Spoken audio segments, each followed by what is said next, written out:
Well, finally, after 13 weeks, Solo Leveling Season 2 has come to a close. Now, I wasn't really sure what expectations I had for this last episode, because I just expected them to sort of wrap the raid up, which they did, and then have a pretty light-hearted end to the season with a promise of more. But they did definitely also sprinkle in a lot of surprising teases and intrigue elements for what is to come next. And I will definitely be discussing that soon enough. But let's just jump right in and discuss Season 2, Episode 13 of Solo Leveling. Last week, I said that I had 3 theories how they would save Cha, right? And I did say I leaned heavily towards Sung just immediately resting Beru, the ant boss, to use the healing power from him that he got from Min, assumingly, and then healing Cha. But no, Sung did just actually arise Min, which I was very surprised about because I thought that would be too gutsy for them to do because of what that could mean for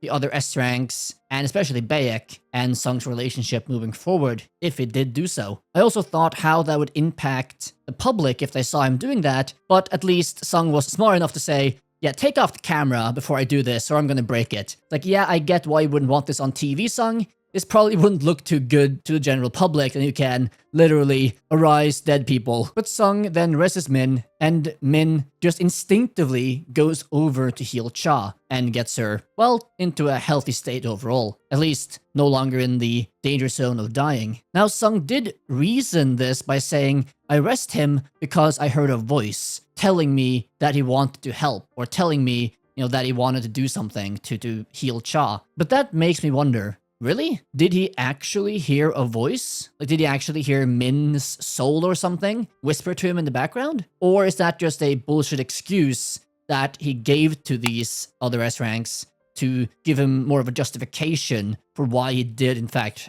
arise him? I don't really know, but if he actually did hear a voice, I wonder how that actually works with other beings he rests. Is that exclusive to humans? Or can any sort of being, if they have a powerful wish, sort of make Sung hear them because Sung has some sort of connection to the dead with his power in some way? I have no idea, but it would be interesting if they decide to expand upon that at some point later. Nonetheless, he rests Min, heals Cha, and I do, as I said, like them showing, and also Sung saying that, yeah, without even Sung having to order him, Min just automatically goes over and heals Cha, because apparently, as Sung says, he just did that because that's how he was as a person. And that's also a very interesting thing, because okay, so that means by default that at least humans retain some sort or some semblance of their original persona, their original personality, or original traits when they are rest from the dead. And if they do retain some of their core qualities from back when they were alive, that is an interesting concept I would also love to have them explain more of in the future, because that sounds like it could have many interesting aspects to it if they delve further into it. The best part of this scene by far, though, is how they resolve Min and his Arisen, his Arise, I don't know, his resting of Min, whatever you want to call it, okay? Because I was really wondering, okay, what are they gonna do here? Because if they keep Min alive, then that will likely really strain or break Sung's relationship, especially with Baek, but it could also strain generally their relationship with the other S ranks here. But I really liked when we get that scene of Baek, like, yeah, I know Min can really help you in battle, and he's a very powerful ally to have, but then as Baek puts his arm on his shoulder, same as he did with the Red Gate, but now more in a, let's say, kind manner, or in a caring, sort of asking manner, not demanding manner of, but he didn't want to fight, so please let him rest. And I really loved that earnest approach from Baek's side. Is really trying to, level with Sung. Like, yeah, I know he would be a big asset to you in battle, but please, let him rest. He didn't want to fight in life. Don't make him fight in death. And then Sung just going along with it, saying, yeah, that was my thought as well. And then releasing Min back to the void, I suppose. And then, of course, Baek being very grateful for that. And from that, I can only assume that the relationship between, especially Sung and Baek, definitely grew much stronger, because I can only imagine the immense relief and happiness that Baek felt that Min wasn't going to be, abused in some way by Sung on the battlefield. just using sort of the dead remains of his good friend. As I mentioned last episode, I did say it would be very interesting if they used Min to shatter their relationship with Baek, but instead they did this, and from what I understood, this specific scene was an anime original, and if that is correct, you can confirm that for me or not, source readers. And that was definitely a very, very good addition because I really liked the scene. And even just the smile on Min's face as he looks over to Baek as he disappears was a very nice, sort of touching moment. And overall, just this scene, very good, and probably one of the highlights of the episode for me, to be sure. I suppose also with Sung releasing Min, it does sort of work in a way as also limiting his power for now. Because if he did retain Min on his roster, so to speak, that would give him an insane power boost in terms of healing potential in his team or in his army. So it does work on multiple levels to have him be let go at this time. That brings us into another topic though, and that is Sung's insane power scaling. As Choi himself mentions and says, it's like, holy shit, this guy can rest anyone he fights. Of course, Choi doesn't know that Sung becomes stronger himself as well every time he fights, but simply being able to rest all the opponents you fight and beat by itself is a crazy overpowered ability because you will never stop becoming stronger. And of course, with Sung's ability to grow stronger himself also and level up, he literally has a never-ending circle of grow stronger, fight stronger opponent, beat stronger opponent, rest opponent, fight stronger opponents again by using the rest prior opponents while also growing stronger, just becoming like a never-ending cycle of power and, well, awesomeness, I suppose. But yeah, I can definitely understand why Choi and everyone else present and everyone else that knows what Sung can do would sort of shit themselves, being like, yeah, you know, this guy's kind of nuts. We don't want to get on his bad side. No, we do not. And also, again, this is another part you definitely don't want to come out on TV, smart move Sung, because that would kind of make many people probably scared shitless of you, not gonna lie. When we end with this scene though, we do move back to more Japanese schemes, because of course, we had to sort of finish off the Japanese scheming in this season. So now, apparently the Japanese chairman knows that Beru has been defeated, and, you know, Sung was the one that took care of that and beat the boss. But how did he not know that last episode? I mean, unless, timeline-wise, he gave the order before the broadcast came back up and started streaming live, he should have been informed somehow that the boss is not weak and it is currently fighting Sung. And the only explanation I can see for why he now knows and now sees this on the screen and being told this is that it was out of order with how they showed it in the prior episode. If that's not the case, then I just have to say, I don't think that makes sense. I don't think this is something he would not be notified of immediately when it started happening. But alas, it is what it is. I'm just gonna assume that they didn't fuck up and it was just shown somewhat out of order to how things were happening in real time. He then talks about Plan 9 and whether to execute it or not. But of course, as he is being told that no, the boss is dead, we can't just go in and finish off a weakened boss after thinking that Goto weakened him before dying. And, you know, Sung has already taken care of that. And there's no point now to really go back and risk the remaining S ranks we have because we already lost 7, and losing further Japanese S ranks will potentially risk or otherwise impact their ability to take care of their own gates back home, but of course also it will impact the global balance of power in the region between different countries, and I assume the world also. That is something I have to give them credit for though, is that they just mention that, yeah, we lost a lot of S ranks.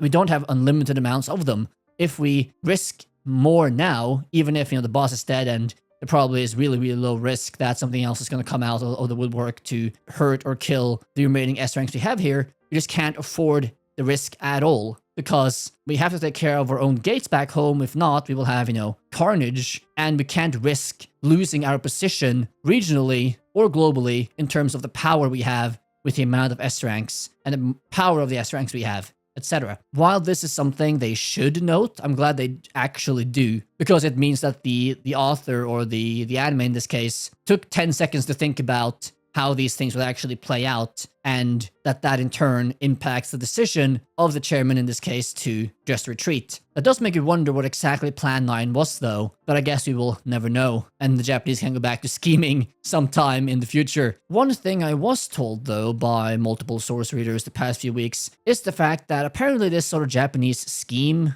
arc, if you want to call it that, was way more scummy and evil, let's say, in the source material, but it was heavily watered down in the anime. And if that is the case, then I can only assume that was done because the anime didn't want to piss off the big, very big Japanese market that watch anime. If they did do that though, it's a bit of a bitch move if that was the reason, but if they simply didn't feel it was an important part of the story and it could just sort of push it to the side, then that's fair enough. But hopefully they didn't do it just to appease a certain country or population. Do feel free though to give me information on what exactly happened in the source material or how scummy or evil the Japanese were in the source material and contrast that to what we saw in the anime. After that though, yes, we do just get back to Sung. He's still leveling. You know, Sung never gets tired of leveling. We do sort of get into this with Sung's monologue at the very end of the episode, which I will get into later. But in this monologue, he does, mention that hunters, they live to fight. They sort of feel it's their nature to fight, and they just keep fighting and fighting, and that's just sort of who they are. And I feel somewhat that can be referenced back at Sung for being a reason why he just keeps wanting to level, keeps wanting to be stronger. Because why is he really, choosing in this case, at this part of the episode, to stay behind when the rest of the S ranks are evacuating with Cha to get her to safety? Sung still chooses to stay behind to take care of the eggs and the stragglers because he wants XP, and he loves free XP. I mean, who doesn't? But the reason for him doing so, maybe somewhat being that he just has this innate want to fight and need to fight, and he wants to always grow stronger. Maybe because he never knows what enemy might lurk behind the next corner, but also just because he gets some sort of gratification or feels some sense of meaning from doing so. Anyhow, though, without getting too metaphysical, he does beat up all the eggs and trash mobs, and so yeah, Sung is very happy he gets XP from the eggs, even while being unhatched, because while free XP is free XP, everyone that's a gamer does love free XP. What can we say? We're shameless. And after he does take care of that, we do see that he gets many levels. I'm not sure how many levels he gets, but he ends up at level 100, which I'm not sure is some big milestone or not. I mean, it's 100, it's a pretty number. I'm not sure if level 100 specifically gives him anything. Didn't seem like it, but he did hit level 100, so good on him. But I have to wonder, he got only 2 levels, I'm pretty sure it said, during the fight with Beru. And, he was a mega crazy powerful boss, but he got 10 levels or even more just cleaning up eggs and shitty mobs. What in the world is this XP scaling? This doesn't seem fair at all. If I would have beaten Beru, I would have expected way more XP than that. What's going on here? Hello? XP scaling aside though, but again, it seems whack. Absolutely crazy whack. Out of proportion to how it should be. It does end up with level 100, which maybe they will reference later if that is some sort of special goal or it unlocks something or not. We'll have to see. Another thing of note though about this part of the episode is that, Choi says, yeah, Sung is staying behind when he's asked why Sung isn't with them when they go to the chopper. And he says that, he's staying behind to clean up. I wonder if Choi thinks more than what he is saying here. That, yeah, maybe Sung did actually tell them, yeah, I'm staying behind to clean this up. But maybe he also said, or at least hinted at, yeah, I'm going to just do some stuff that you might not want to see, so you should get out of here. And maybe that is something that Choi also had on his mind, but it didn't say at this time. That's just pure speculation though, so don't mind me. But I'm definitely curious moving forward in season 3 and beyond, what the relationship will be between, Choi and Sung and Baek and Sung and all the other S ranks that were there. Because, clearly they've seen the power of Sung. I want to find out how exactly they will sort of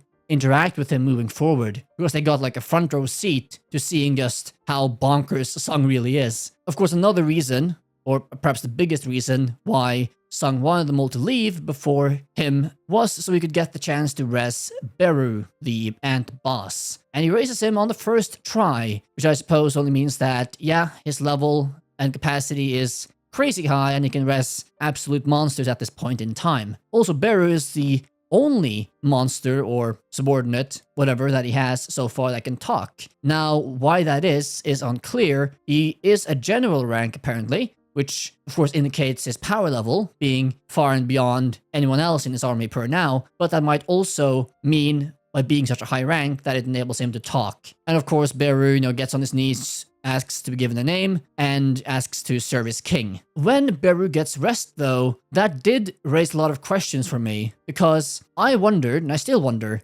did Beru, or does Beru rather, have the abilities of the S ranks he devoured still after being rest? Like, does he have the healing abilities of Min that he showcased in the fight with Sung? Does he have the abilities of the Ice S rank he used during the fight, and of Goto and everyone else that he assumingly also has after, taking them out prior in the season? If he still retains those abilities after being rest, then this Beru would be an insane, like absolutely bonkers insane minion for Sung, and would be crazy OP.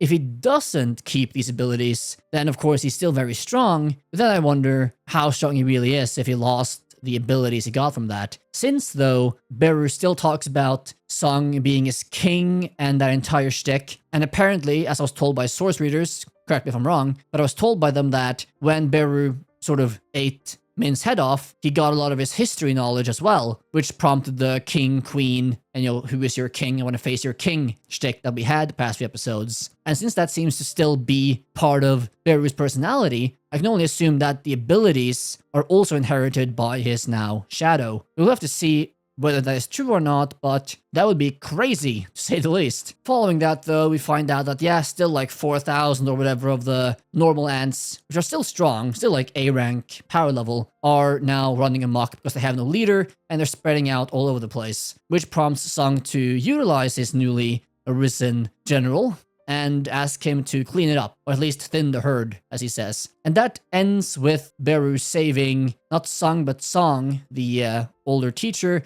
and the healer girl, which I keep forgetting the name of every time, as well as countless others I can only assume, as he runs all over the place like a lightning rod before coming back. And Sung, of course, also gets this moment saving the chopper before it's taken out by the ants, and saving, once again, Baek and Choi and everyone else. Sung really on a savior arc this episode, to say the least. Also, though, I have to say, another really short side note, I did like seeing the lantern guy give his all there, really trying to protect the chopper with some sort of shield. It was nice to see that guy, and really trying, really sort of doing his best, even coughing blood before his shield bursting. So good job, lantern guy. I'm proud of you. Good effort. Now, what we see a few days later, I was a bit confused about, because then we see, or get introduced rather, to this new hero, and he takes out, a swarm of the straggling ants with a single sort of sword attack, whatever you want to call it. When I first saw this, I was like, who is this guy? Where is he from? Is he Japanese? If so, that doesn't make sense, because Goto was supposed to be the most powerful Japanese S rank. But apparently, though it wasn't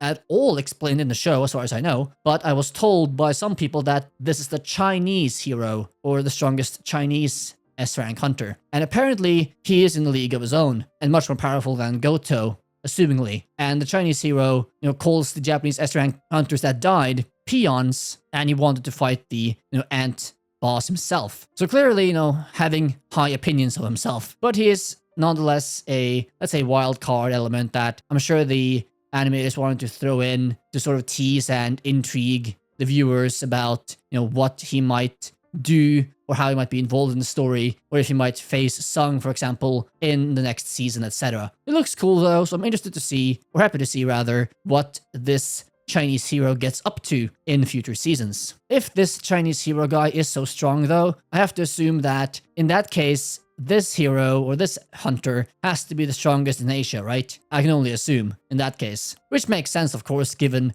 China's insane population in comparison to, Japan and Korea, that they would have, just population-wise, a ton more S-ranks, and therefore the likelihood of having a insanely powerful one, just because of math. Moving on though, if you're enjoying the video, do please remember to like and subscribe. It's been great having you watch, hopefully most or all of my Season 2 coverage of Solo Leveling, and if you want to watch me cover future seasons of Solo Leveling, or any other anime, current or future, then as always, do please remember to like and subscribe, as it greatly helps out the channel, and I hope you get some value out of it. After all of this though, we finally get to the aftermath of the raid. And this scene I actually quite liked, because I did something I didn't necessarily expect them to do, but I really appreciated them for doing so. As Sung is bringing up flowers and whatnot to honor the dead, with all the other S ranks also there to pay their respects, we get some reporters talking about Sung as he walks up, right? Talking about, yeah, now is he Sung, this S rank who many view as a hero, and many think is the only reason why this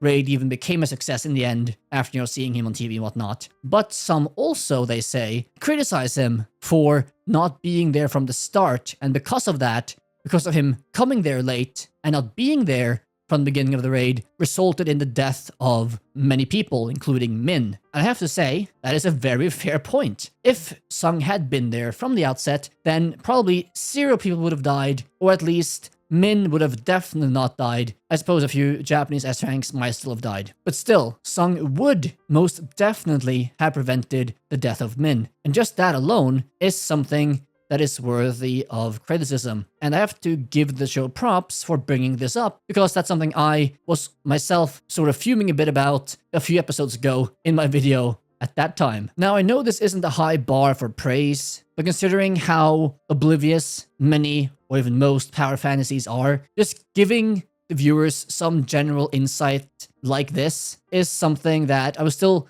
lightly praise and say is good, even though maybe it is something they shouldn't be praised for, considering it is a very basic sort of thing. But still, good on you, Soul Leveling, for mentioning that. Now, I did also wonder if this is gonna really make Sung feel down, or if it may impact him, but I don't think so. I mean, Sung is kind of emotionless anyway, though we do get the very quick scene of Sung walking back down, and then Baek saying, hey, it's not your fault, things would have gone to shit if you weren't there, so you have nothing to be ashamed for. Which is fair enough by Baek, but still, would be interesting to see if Sung does in the end show some remorse or feels bad about not being there from the start. At the very least, if that impacts his future choices and informs his decisions in the future of what he might want to do or not want to do when a situation arises. Did you get that joke? Huh?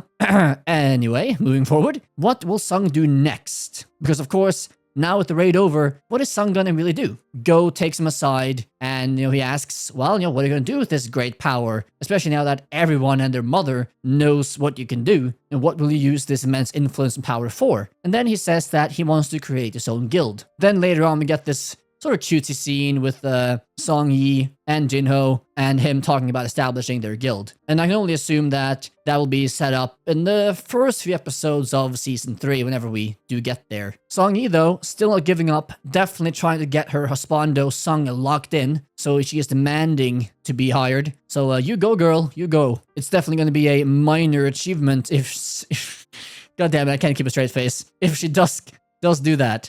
Anyways, this brings us to, I would say, is the most interesting part of the episode, because we haven't really had any sort of nuggets of information or any sort of capsules of information regarding the entity that's behind this all, or, the gods, or whatever you want to call them, or, this whole sort of mystery that surrounds Sung and his abilities and why he came to be and what the player title means and all of that. But finally here, we get a lot of nuggets of teasers, to say the least. I have to say, this show does love teasing this mystery, giving us the tiniest of crumbs every time, but leaving things so cryptically open that it's very hard to understand where the hell is this actually going. So the A-rank guild, whatever they're called, are at the Jeju Island, not at the ceremony, and they're cleaning up the stragglers and making sure things are good over there. Then they meet this entity, and quickly they are rendered unconscious by another entity. And both of these seem to be what I can only explain as bosses, leaders, gods. Not quite sure what you would call them, but I can only assume they are sort of leaders for perhaps respective tribes. Like one of the guys looks like, let's say, the Ice Elf Elder or something of the like, And I can only assume the other guy is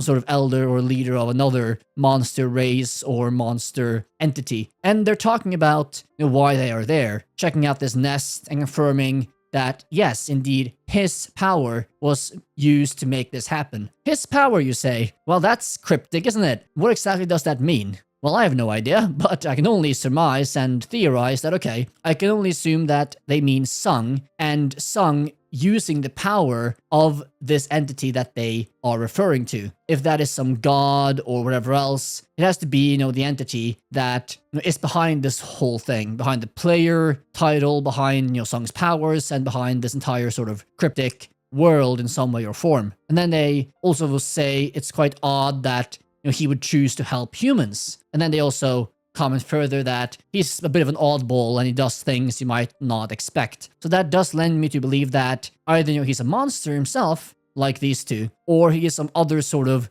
otherworldly being that isn't necessarily friendly to humans. Then again, this entire sort of cryptic thing that they've been going with since season 1, and this whole sort of reality of what the gates are, what the monsters really are, what these worlds are, and how it all interacts, is still extremely vague, right? And we still have very, very little information. At least us anime viewers have very, very little information about what's actually going on. But yeah, they do keep feeding us a tiny bit of information in this scene. So I'm just gonna take every little crumb and eat it up like candy, because this is the sort of stuff I'm addicted to, for better or worse. They then also continue to say the hunt will commence as planned, which also I have no idea what's supposed to mean. But again, another very cryptic tease, because, well, why not? They're clearly wanting to tease the heck out of us for season 3, which we might have to wait a long time for, so goddamn it. Now, I have no idea what the hunt means, but I assume it's not good, okay? Let's just assume that. Fair enough. Then they also continue to mention, isn't one of them here? And I don't really know what they mean by that. Maybe Sung's dad, because then suddenly we see Sung's dad standing up there before then walking away later on. And when they say one of them, what, do they mean a player? Do they mean someone that's been enhanced by this being they referred to earlier when they talked about his power being used to make this happen? Does that mean potentially, again, I'm just very openly theorizing here, does that potentially mean that Sung and Sung's dad were given powers by the same entity? Or alternatively, they mean something else? Again, I have no idea whatsoever. But goddamn it, dude, we need more information, because if not, I'm going to end up sitting here for 10 hours theorizing endlessly about what this tiny crumb here and there could actually mean. This also made me wonder, though, seeing Sung's dad, finally, where the heck has he been? Like, it's been like how many months since we saw him last? Has he just been, what, on a beach sipping Mai Tai? So what's going on? Like, he's here now, I guess. So is he just staying in the background, not sort of getting involved with Sung or the humans, and he's just doing something in the shadows? I have no idea. But hopefully we'll get way more information about what Sung's dad has actually been doing all this time in season 3, getting some backstory or some just sort of roundup of what the heck he's been up to. These two beings though end up just leaving the scene, and that's that. That entire scene basically, at least to me, being a massive tease, just trying to get the viewers to be extremely interested to find out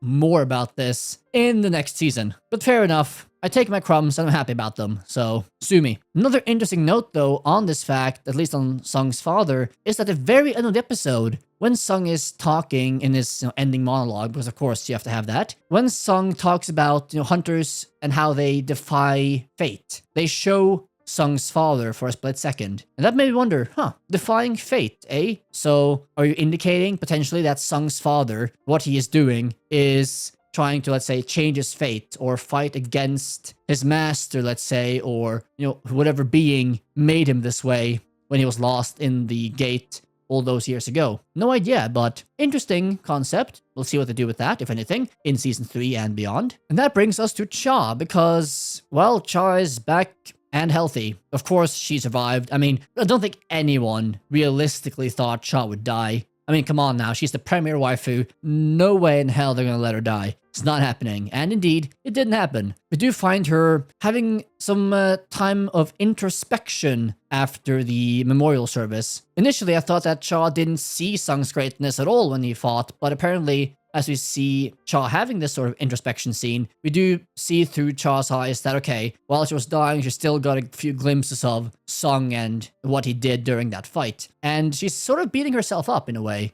talking about her own weakness, her lack of power, how much she still has to learn, and also, I would only assume sort of her own shame that instead of being an asset, she was a liability, and she didn't save anyone, but rather needed to be saved in the end. And that's something that seemingly has a big impact on her, before she then promises to herself, and I suppose Choi also, who is right beside her, that I must grow stronger, and I want to grow stronger, and to then be able to stand beside him. Of course, by him meaning Sung, as his waifu or what? But no, on a more serious note, her viewing Sung as this sort of godly figure almost, I would say, and that she just wants so badly to reach that level that she won't be a hindrance again, she won't be a liability again. She'll instead be someone like Song that can sort of stand at his side and sort of save the day, and not having a need to be saved herself ever again in the future. And I mean, yeah, fair enough. It was a nice Cha scene. I did like that. Sort of getting a bit more information about her drives, her motivations, and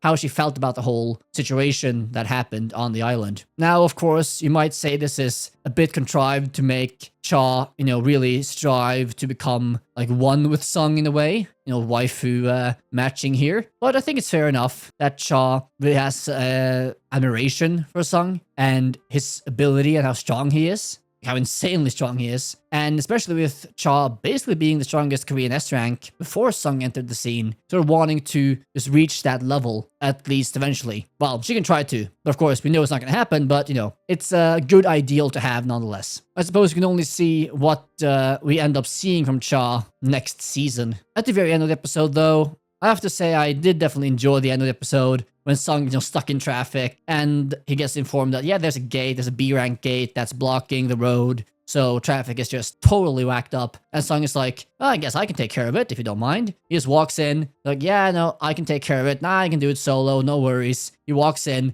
and of course, it turns into a red gate. And Sung, probably having the same look as the viewers, is like, really? A red gate? Well, I should have told my mom I was gonna be late today. Oh boy. Of course, at this point, I think everyone has to agree that these red gates are not random. Like, there is no way that some being is not orchestrating this, because of the gates that Sung has entered, 2 of them have been red gates at very, pivotal moments as well. Like, there's no way this is random considering how rare red gates are supposed to be. So some being somewhere is pulling the strings, at least that's my opinion. So why exactly are they doing so? Just to test him? Be like, yeah, I see you got some new minions over there. Well, let's throw you a red gate, see how you handle that. But of course, that just means we get to end season 2 with a pretty nice, chill action scene. Sung just letting loose, loosening his tie, very suave looking in his suit, and just kicking ass with his minions. And ending the season and the episode with a nice one-liner, because of course, couldn't have done it without that. And that is of course after a nice ending monologue from Sung, because of course we can't end the season without a protagonist monologue talking about, well, anything and everything. Overall though, very fun ending. Enjoyed the action and enjoyed a little bit of humor there, chuckled, and it cracked me up a little bit when we did get that. So that's a thumbs up from me. And overall, the end of the episode was also pretty enjoyable. And of course, it's a very rad still at the very end before the credits as well. A final note on the episode is that we did see very quickly this, still where we see Wang at the bottom, then we see the JP chairman, I think it was, and then the Chinese hero, I think it was, and then the one-man army, the American Andre. And I wonder if that is some sort of foreshadowing of who Sung is going to fight next in the future at some point in the next season or the seasons after. And also that these rankings from top to bottom indicate the power levels of each hunter. And that would make sense. And if so, yeah, I'm definitely all for it, and I can't wait. Especially Andre, which apparently, I guess, might be the strongest S rank in the world. And if he is, it's going to be one epic showdown. I have to say though, as a very final ending note here, I was a bit sad that we didn't get a reactions montage to Sung winning the fight, or Sung fighting in real time. Yes, I know we got the reactions from everyone when Sung appeared, but I would have liked an after-fight reaction montage too, okay? That's just crack for me in a Power Fantasy setting. But, alas, can't get everything you want all the time. Fine, fair enough. That brings me, though, almost to the close of my video and episode 13. Before that, though, I want to make a few quick notes on my thoughts regarding Season 2 as a whole. Now, I will have a separate video talking about Season 2 and other things regarding solo leveling as well the next week or two. But overall, I enjoyed Season 2. I thought Season 2 was definitely a step up from Season 1. A lot of that is, of course, due to all the work that Season 1 put in to allow for Season 2 to exist in the way it does. But still, Season 2, I think, was, at least for me, a good bit more enjoyable than Season 1. There's some really good fights, there's some good characters, and just a very nice, fun power fantasy through and through, from beginning to end in season 2, and it ended on a overall strong note and a strong episode. I enjoyed this episode decently much, and I'm definitely, because of all the teasing and all the sort of foreshadowing we got in this episode, definitely I'm very excited for season 3 and what season 3 might bring us, even though we might have to wait a decent while before we get that. It's not all sunshine and rainbows though. I'm not the biggest fan of all the choices this season made. One of the biggest ones being all the cut content regarding the humor, especially minion humor, from the source material to the anime. We did get some of those moments in the first 3 or 4 episodes of the season, and I really enjoyed those. You know, the minion humor, with the tank, etc., with the ice elf fight, right? And just the other quick, very short, but very funny moments that made me, crack up a bit and showed a different side to the show, and also a different side to Sung than we're used to seeing. That was very enjoyable for me, and I'm just very sad that basically for the entire last 2/3 or even more of season 2, they just seemed to cut all of that content. I assume because they didn't want the show to seem too comedic or too unserious. They wanted it to be more of a serious affair. And I suppose that's fair enough, but I think in the end they lost out on more than they gained, because I think those humorous elements that I've seen in, screenshots and whatnot from the source material would have fit perfectly fine in the anime and would have provided some moments of levity and humor and fun to lighten things up a bit when things got serious without harming the serious nature or tone of any one particular scene. Then again, an anime can't get everything right, but from what I've seen, they've done a very good job of adapting this so far. Yes, they've cut some content that they should have included maybe, and they've changed a few things they maybe shouldn't have, but they've also added in some original scenes that are pretty good, including, as far as I know, some of the scenes regarding Min this episode and others in the past. So I have to say, overall, yeah, I'm satisfied, I'm happy with season 2, and I definitely understand why Solo Leveling is apparently one of, if not the most popular anime of all time right now, with an insane viewership number and just an insane interest and discussion about the show week to week. I mean, to me, it's a no-brainer that we're going to have season 3, season 4, even more. I'm not sure how much source material we have to go off of, but considering how popular this anime is, there is no way they don't adapt every single portion of the story, because the money will just be pouring in for the producers. With all that being said though, in the end, what did you think of episode 13? As well as season 2 as a whole, or also on my commentary or analysis on this episode, or the season as well. Feel free to please leave those down below with any other thoughts or opinions you might have regarding the video, or the episode, or the season. Anything really, why not? Put anything down there you want to. That being said, I hope you got some value out of this video. I hope you had a fun time watching and enjoying Solo Leveling with me this Winter 2025 anime season, and I hope you will continue watching other videos and other shows I cover in the spring season, of course, also any other Solo Leveling I choose to cover in the future when it comes out. That being said, do of course as always remember to like and subscribe if you want to be supportive, support my content and what I do here. And if you want to be extra supportive, check out my Patreon as well in the description down below for exclusive content and more. And as always, hope you have a good time, keep watching anime, and I will see you all next time. Bye bye.